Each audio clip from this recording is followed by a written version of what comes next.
Hey, what's going on, guys? It is Dobbs, Mr. Crockpot on Twitter. Draft season is upon us. As we inch closer to draft day, the Sixers prepare to add youth and talent to a roster with several question marks. Point guard, check. Stretch 4, double check. Backup center, triple check. Versatile defender on the wing, you get the idea. That being said, here is how I would rank the top 5 first-round prospects for the Philadelphia 76ers. Let's do this. Number 5, we have Miles Deuce McBride, 6'2.5", 195 pounds, nearly 6'9" wingspan out of West Virginia. Here are some key stats. Shot 41.4% from three-point range on 3.8 attempts per game. He had a 3.1 steal percentage, 4th best in the Big 12, and a 28.5 assist percentage last season. 3rd best in the conference in offensive rating of 120.3 and offensive box plus minus of 6.5. 4th best in the conference in win shares of 4.7 and points per produced per game 16.3 and a combined 2.2 steals plus blocks per game last season. Here is what my man Tiago had to say about Deuce McBride. So from a point guard perspective, really what I see as a strength for him is the handle and the ability to maneuver, and you see it right there and split a double team and kind of throw a little pass to his rolling guy. The ability to maneuver the defense in tight spaces is something that it really stands out in this film. He's not a guy who is fazed by ball pressure, and he leverages that tight, low dribble to really, create space. And he's got a really fluid release, so that, off the pull-up, very fluid. So he's not fazed by being contested, by size, by strength. He's the guy who can really maneuver those tight spots and really attack closeouts and create, offensive opportunity off those looks. So I think from a point guard perspective, he's really kind of the guy who can break defenses down and use his handle to do so. Perhaps not at a, starter level, but a guy who can really come in off the bench and give you some of those kind of looks. Where I really see as a strength for him as well is how he impacted offensively at West Virginia. So he's a guy, if you look at his usage rate, is in the low 20s, which is not very high for like a point guard / combo guard. And you watch him on tape, moves very well off the ball. Again, there's not a lot of structure in West Virginia's half-court offense. It's a little bit confusing, but he's a guy who's very comfortable, maneuvering off the ball and kind of figuring out his spots on the court as an off guard and shooting off the catch. So you start thinking about that in the NBA. For instance, a guy like Danny Green. Again, we're not comparing him to Danny Green, but a guy who understands how and where to be on the court to get his shot off, specifically off the catch. And I see a potential for him to develop that. So you start talking about Philadelphia, playing with the starters. You may not have the ball in your hands 95 to 100% of the time. You may have to learn how to develop as an off-ball weapon. I think he's got some of those traits in his game that can be worked on and really brought out at the NBA level through better spacing, better structure, just better players and better passes around them. So I think that part is exciting. I think that defensively, man, he's a guy, he reminds me a lot of TJ McConnell from an energy perspective. So, always in your face, hounding defenders. He's got a long wingspan, had over 3% steal percentage, which is really high in college basketball. Quick hands, quick reflex. I think a guy's going to generate a lot of steals. And that's something that Sixers, they want in their system. We see it with Matisse, we see it with Ben, we see a couple of guys. They won defensive events, and they won activity. And he's definitely going to bring that defensively for Philadelphia or whoever he drafts him.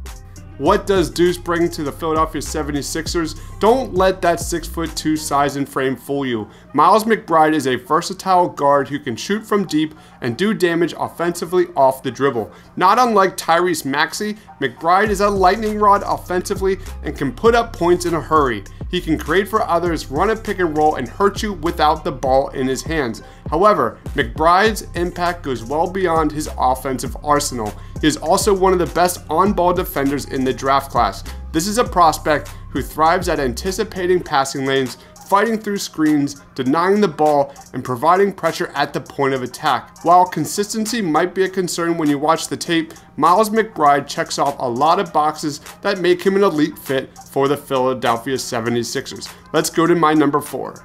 Number 4 on my big board is Josh Primo, 6'5", nearly 190 pounds, 6'9" wingspan out of Alabama. This is a guy who doesn't turn 19 years old until December of this year. Josh Primo shot 38.1% from three-point range on 3.8 attempts per game. This is a guy who thrives in the half court, shooting 44.3% in the catch and shoot, 93rd percentile in spot-up shooting at 44.4% on 72 attempts. He averaged 1.25 points per possession on his jumpers per synergy, which is good for 96th percentile. Here's Tiago on Josh Primo. The shot aspect of his game is something that I think teams are going to be very enamored with early, because he averaged something like 44% in half-court catch and shoot threes. He's got a super smooth, super quick catch and shoot release. So, he'll get the ball, set and fire right away. There's not a lot of wasted motion in his game. And he's a guy who's 6'5" at a 6'9" inch wingspan at like whatever age, is it 18, going to turn 19, something like that. So that's a big deal, man, because you're talking about that shot making profile with that size at that age. I think there's going to be growth in his body. There's going to be growth in his, size. And now you're really talking about, perhaps like almost like a small forward type player with guard-like traits, right? So a guy who's able to handle the ball, who's able to shoot off the catch. He does a lot of it off the corner. So you think about what the Sixers have done, at least under Doc Rivers, is generate a lot more corner threes with, Denny Green and Furkan Korkmaz. Primo does a lot of his shooting off the corner. Especially off that left corner, he's really accurate, very efficient off that left corner. So you start talking about, can this guy potentially develop into kind of a corner three type specialist? Got that in his game. A significant range. He will take shots from sometimes 2 to 3 feet behind the arc. And that seems to be the trend of NBA games so far, especially the last couple of years. Guys shooting further and further back from the arc, creating more space, creating more matchup issues for the defense. So he's got that going on in this game. But, we saw a lot of it at Alabama as an off-the-ball player because, Herb Jones being kind of a big, playmaker for them, seasoned vet, understands what he's doing. So a lot of the stuff that Alabama was doing was with Primo off the ball. Now, when you watch him on the ball, there is definitely playmaking there. I mean, he is a guy who does show great flash of creating shooting space for himself. He's got a tight handle, takes defenders off the dribble, creates off the dribble, and really can show a flash of being a kind of a pull-up threat. So I think that profile of, the floor spacing with the hints of playmaking is something that's going to get his conversation in the first round, because, at that size, if you have the ability to handle the ball the way that he does, now you're talking about, can he become kind of a 3-level scorer, right? So a guy takes it from, the 3, mid-range, and then finishes at the rim on the ball. And that's what stars that the NBA do and are. So I think that's where teams are kind of projecting him, is that kind of stardom level. Can he do it at all 3 levels, on and off the ball? And I think he's shown at Alabama, especially off the ball, but hints that on the ball, he can be some of that same kind of player. So that's really the excitement around his game, is can he do that? But again, far projection. We can talk about his negatives. He does a lot of wild stuff on the court as well. All right, let's talk about what Josh Primo brings to the Philadelphia 76ers. Projection. Josh Primo has an immense amount of talent at an incredibly young age. While he wasn't heavily involved in Alabama's offense, only 10.6% frequency in the pick and roll, Josh Primo fits the bill for the modern NBA of pace and space basketball. This is a premier off-ball offensive weapon. He moves extremely well around the perimeter and thrives at getting to the basket. As a freshman, he finished with the 98th percentile as a cutter. When you look deeper into his game though, he showed a plethora of flashes as a shot creator, facilitating the pick and roll and beating defenses with the pass. Primo is one of the NBA Combine's darlings, and is currently climbing up the draft boards in the first round. His skill set paired alongside Tyrese Maxey in the backcourt is a no-brainer for the Philadelphia 76ers. The key question is, will Doc Rivers be willing to be patient enough to let Josh Primo develop? My response, at the 28th pick in the first round, you always go for the best player available. Josh Primo is a no-brainer. My number 3 target for the Philadelphia 76ers in the first round is Chris Duarte. 6'6", 190 pounds, 6'7" wingspan out of Oregon, 65% true shooting percentage, number 1 in the Pac-12 last season. Only one of 12 players to shoot 42+%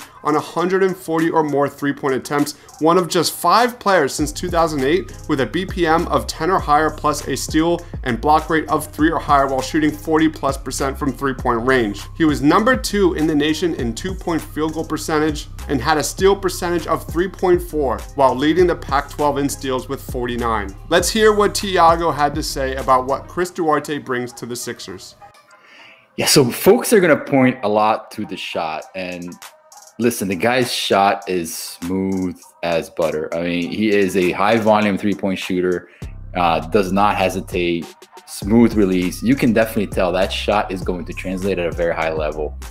But for me, like, what I really enjoyed watching him was on defense, and not so much as a point of attack on-ball defender, more so as a space defender. So again, we're not going to compare him to Matisse Thybulle. He's not Matisse Thybulle. Thybulle's instincts are out of this world, and he's a second-team All-NBA defender this year, no questions asked. Duarte is not that type of player.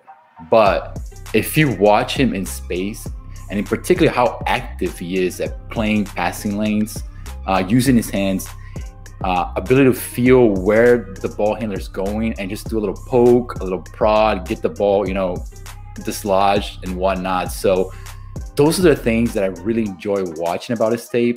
He led the Pac-12 in steals, which is a sign that some of the stuff may even translate at the next level. So for me, it's the ability to defend in space, shoot off motion, shoot a little bit on the ball. He's got a little bit of a nice step back that he can use. So all those things, man, translate very well to the NBA. And then the question is, how much do you value that from the standpoint of first-round talent, an early second-round talent? He's kind of falling between those two areas. So again, it's where the Sixers is drafting, but the ability to bring both elements to the court is something that I really enjoyed about Duarte's game. My take, Chris Duarte is one of the oldest prospects on this list, as he just turned 24 years of age last June. However, given the Sixers championship window, adding a plug-and-play piece to the puzzle clearly makes him an intriguing prospect in the eyes of Daryl Morey and Doc Rivers. He doesn't get to the line enough nor create for others, but Chris Duarte is one of the best defenders and three-point shooters in this draft. Duarte averaged 3.5 stocks per game last year, and his ability to make an impact off the ball makes him a dream fit alongside Joel Embiid. Let's go to my number 2. My number 2 fit for the Sixers in the first round is Bones Hyland. 6'3.5", nearly 170 pounds, over 6'9" wingspan out of VCU. Bones Hyland shot 37.1% from 3 on 7-point attempts per game, which was 3rd best in the A10. He shot 86.2% from the free throw line. He had a defensive rating of 91.2, which was 4th best in the conference. He had a high usage rate of 31.8 and a lot of turnovers, but the dude was a scorer. Double-figure scorer in 23 of 24 games at VCU last year with 3 30-plus point efforts. Here is Tiago on what Bones Hyland would bring to the Philadelphia 76ers. On the ball, man, shot making is very interesting. The guy has a quick first step. I mean, very explosive first step, long. So he does it, on the ball. He does it in pull up, a little step back. He's got a great feel in terms of changing directions with his dribble. So he takes you left, he takes you right, and then boom, he hits you with a jump shot. And the video showed while I was watching it in transition, man. Like, this guy, does not. Here's one from the logo, but in transition, he will just dribble up the court and not even hesitate, just pull up and bang. So the ability to really diversify his shot making portfolio on the ball is something that's very interesting. And He also does it off the ball. So a lot of what you pulled up, Chris, rightfully so, because he's most of an on-ball shot maker. But off the ball, like a guy who can run off screens, again, very athletic, very quick, can really get separation and come off motion and shoot, which is, you see a lot of what the Sixers do, a little bit Seth Curry, that kind of situation. So, I mean, strength-wise, it's just the ability to really diversify his shooting portfolio and really extend the defense on the ball. I mean, you think about, again, we're not going to make any comparisons to Damian Lillard. He's not Damian Lillard. He's never going to be Damian Lillard. But you think about what Dame does to Portland's offense, right? And having the defense have to guard you up close to midcourt, that changes the entire dynamic of your offense, right? If the defense has you all the way up that far, so if the offense has the defense all the way up that far, I mean, you're talking about all kinds of space and all kinds of gravity that you can play off. So, Highland can be that type of player for the Sixers and the NBA in general. If you watch the Sixers in the playoffs, then you know they must add more offensive firepower to the roster. Bones Hyland's potential in the pick and roll is outstanding. He's a phenomenal floor spacer and one of the best shot creators in the entire draft class. Bones has steadily climbed the big boards throughout the draft process these last couple of months. Bones thrives on shooting off the dribble and off the catch. He can create separation with his plus handle and changes speeds on a dime. Having two guards in Tyrese Maxey and Bones Hyland, who can be high efficiency players in the pick and roll as ball handlers alongside Joel Embiid, makes this selection a 100% no-brainer. That being said, let's go to my number one fit. Number one on my big board is Trey Murphy. 6'9", 206 pounds, a 7-foot wingspan out of Virginia. He shot 92% from the free throw line, 43% from three-point range on 120 attempts per synergy. He ranked 99th percentile in half-court offense. If anybody watched the Sixers in the playoffs, that stat sticks out big time. He's one of 3 players with 40 made three-pointers and 20 dunks. He's the only college player who declared for the NBA draft to shoot at least 50% from the field, 40% from 3, and 90% from the free throw line. Here is my man Tiago talking about Trey Murphy. It's funny because it took me like 4 or 5 different watches to understand what Trey Murphy really does, because he rarely touches the ball. And like, that is not a criticism. He is in the 99th percentile in half-court offense. So when he touches the ball, it's usually a basket. So then you start asking yourself, like, oh, where does that happen, right? 3-point shooting, phenomenal spot-up shooter. He's got a little bit of a longer release and something he's going to have to work on, but in the corner, spot-up shooting, he knocks it down. And then you guys are watching here on the tape, in space, the guy's an athletic freak, man. Like, he will attack, cut, screen and dive. At 6'9", 206 with a 7'1" wingspan, this guy can finish at the rim with power, authority. So offensively, you start seeing where all that athleticism, all that shooting works. But man, like, we go defensively, and that's really where it's exciting, because this guy's athleticism projects very, very well as a point of attack defender. And you start thinking about defending not only quicker guards, but also guys who come off screen. So like a Duncan Robinson or a JJ Redick, he's a prototypical player you want defending these types of players, because he has the speed, the size, the length, the athleticism. All there's that to meet the shooter at the release point. So man, it's a bundle of a lot of potential energy, and yeah, he represents all of it. What does Trey Murphy bring to the Philadelphia 76ers? Trey Murphy might not provide the biggest need for the Sixers at the current time. However, when you get a chance to add such a talented 3-and-D prospect to your roster, you do it every time. The fact that Mike Scott averaged nearly 17 minutes per game with 12 starts is unbelievable, considering the Sixers' championship aspirations. Trey Murphy would instantly slide into that role of stretch 4 off the bench and provide an immediate improvement, providing plus shooting and defense. He's one of, if not the best defenders in the class, with the ability to switch on the perimeter with ease. Trey Murphy is an elite finisher around the rim, and I've been on the Trey Murphy bandwagon since February. He's my #1 guy for the Sixers. I love Trey Murphy. What do you guys think of my top 5 rankings for the Sixers in the first round? Please be sure to like this video and comment below. I want to hear your thoughts, or DM me on Twitter at Mr. Crockpot. Be sure to stay tuned for my second round big board coming out in the near future, and all of our other NBA draft coverage, which will be going down over the next 2 weeks. Thank you everybody for watching. It is Dibs. Stay awesome.